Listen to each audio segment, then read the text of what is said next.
반갑습니다. 25일 금요일 새벽 하나님께 올려드립니다. 찬송가 88장 함께 부르십니다.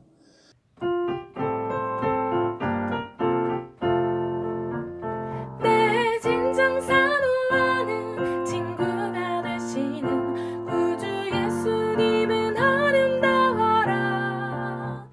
산 밑에 백합화요 빛나는 새벽별 주님 영원할 길 아주 없도다. 내 맘이 아플 적에 큰 위로 되시며 나 외로울 때 좋은 친구라. 주는 저 산 밑에 백합 빛나는 새벽별 이 땅 위에 비길 것이 없도다. 오늘 말씀은 마태복음 13장 19절에서 23절, 19절부터 23절까지의 말씀입니다. 함께 읽겠습니다. 아무나 천국 말씀을 듣고 깨닫지 못할 때는 악한 자가 와서 그 마음에 뿌려진 것을 빼앗나니 이는 곧 길가에 뿌려진 자요 돌밭에 뿌려졌다는 것은 말씀을 듣고 즉시 기쁨으로 받되 그 속에 뿌리가 없어 잠시 견디다가 말씀으로 말미암아 환난이나 박해가 일어날 때에는 곧 넘어지는 자요 가시떨기에 뿌려졌다는 것은 말씀을 들으나 세상의 염려와 재물의 유혹에 말씀이 막혀 결실하지 못하는 자요 좋은 땅에 뿌려졌다는 것은 말씀을 듣고 깨닫는 자니 결실하여 어떤 것은 100배, 어떤 것은 60배, 어떤 것은 30배가 되느니라 하시더라. 오늘의 기도 제목, 근심과 걱정 그리고 물질로부터 오직 예수께로 돌이킬 때 풍성한 삶을 살게 하소서. 근심과 걱정 그리고 물질로부터 오직 예수께로 돌이킬 때 풍성한 삶을 살게 하소서. 예수님은 씨 뿌리는 자 비유의 해석을 씨를 뿌리는 자가 뿌린 씨를 천국 말씀이라 표현하시면서 시작하십니다. 천국 말씀은 마태가 즐겨 사용하는 천국 복음 그리고 본문 앞에 천국 비밀과 동일한 표현입니다. 즉 예수님의 사역에서 그리고 예수님의 사역을 통해 시작되고 있는 하나님의 나라에 대한 예수님의 전도의 본질을 나타내는 표현입니다. 이 비유는 궁극적으로 예수님을 받아들이는 것과 받아들이지 않는 것을 나타내는 말씀입니다. 첫 번째, 길가에 뿌려진 경우는 깨닫지 못한다는 말에 확실하게 그 의미가 나타납니다. 깨닫지 못하는 문제는 말씀의 전달이 불충분하기 때문이 아니라 듣는 자들의 완악함과 받아들이지 않으려는 고집의 결과입니다. 말씀을 받아들이지 않는 자들은 말씀을 깨닫지 못하는 것이지요. 이 잘못은 더 나아가 그 마음에 뿌려진 것을 빼앗으려는 악한 자라는 표현으로 묘사가 됩니다. 이 묘사는 4절에서 씨를 먹는 새의 해석적인 동의어입니다. 즉 유대 문헌에서 때때로 새는 마귀와 연관이 되었습니다.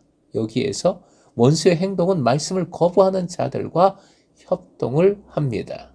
하지만 그렇다고 해서 말씀을 거부하는 자들의 죄가 없어지는 것은 아닙니다. 악한 자가 씨를 뺏을 수 있는 것은 그 사람이 말씀을 거부했기 때문입니다.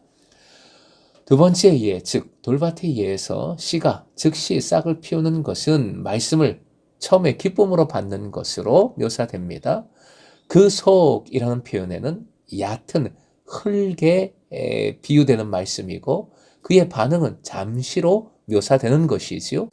본문 앞 6절 싹을 태우는 해의 해석적 동의어는 말씀으로 인한 환난이나 핍박, 즉 하나님 나라의 메시지 때문에 겪는 고난입니다. 핍박의 예상은 마태복음의 중요한 주제이지요. 예수님을 따르는 사람은 이렇게 일어날 수 있는 핍박, 어려움, 고난을 각오해야 하며 그것을 끝까지 견뎌야 합니다. 세 번째에 본문 앞 7절 싹의 기운을 막는 가시덤불은 세상의 염려와 재물의 유혹으로 표현됩니다. 이 두 가지 대상, 즉 염려와 재물은 모든 산상수훈에서 예수께서 가르치신 핵심 주제입니다.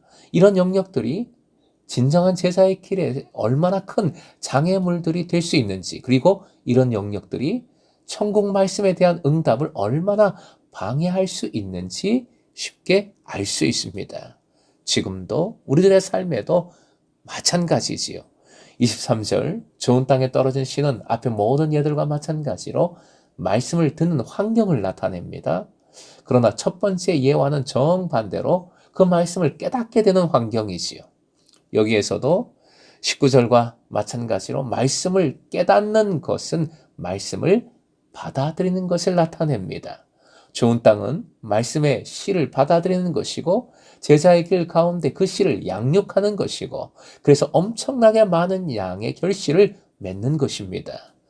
이렇게 많은 결실, 실과는 아마 상상수훈에서 설명된 방식의 행동, 즉 지금 여기에 존재하는 하나님 나라에 알맞은 제자의 삶을 의미하는 것입니다.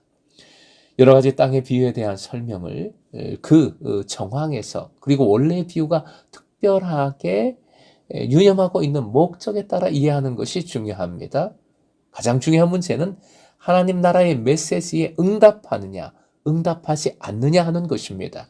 예수께서 선포하신 복음에 반응하느냐, 반응하지 않느냐 하는 것이지요.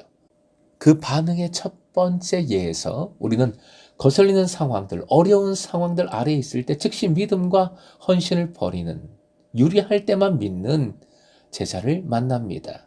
이런 사람들은 하나님의 나라에 관한 복들만 생각하면서 사실상 그런 복들을 즐기는 것과 제자가 되는 것을 단순하게 동일시합니다. 따라서 이런 사람들은 세상에 계속되는 악의 현실에 대처할 수 없습니다. 휘둘리게 되지요. 휩싸이게 됩니다. 두 번째 예에서 제자의 길에 대한 응답은 이 세상 생활의 일상적인 염려들과 재물의 유혹에 의해 갑자기 끝이 납니다. 근심, 걱정, 만연대 물질주의, 지금 우리가 살아가는 세상에서도 똑같은 가장 지배적인 요인들이라고 할 수 있습니다. 우리는 오늘 본문 말씀에서 다시 제자의 길의 절대적인 요구에 대한 예수님의 일깨움을 듣습니다. 하나님 나라의 말씀을 지체 없이 온전하게 받아들일 때, 반응할 때 그 결과는 놀랍습니다. 제한이 없고 불변하고 풍성한 열매를 맺는 제자의 길, 제자의 삶을 살아가는 것이지요. 요한복음 15장 16절 화면 보시고 함께 읽겠습니다. 너희가 나를 택한 것이 아니요 내가 너희를 택하여 세웠나니 이는 너희로 가서 열매를 맺게 하고 또 너희 열매가 항상 있게 하여 내 이름으로 아버지께 무엇을 구하든지 다 받게 하려 함이라. 아멘. 예수님 앞에 우리가 할 일은 믿음의 반응입니다. 더 정확히 표현하면 회개와 믿음입니다. 즉 언제나 주님께로 돌이키는 것이고 주님을 위하여 헌신하는 일입니다. 이것이 씨를 받는 밭이 해야 할 일입니다. 금성의 제자들 모두가 이런 밭이 되어서 주님 주시는 열매를 풍성히 맺어가는 삶을 살아가시길 주님의 이름으로 축원드립니다.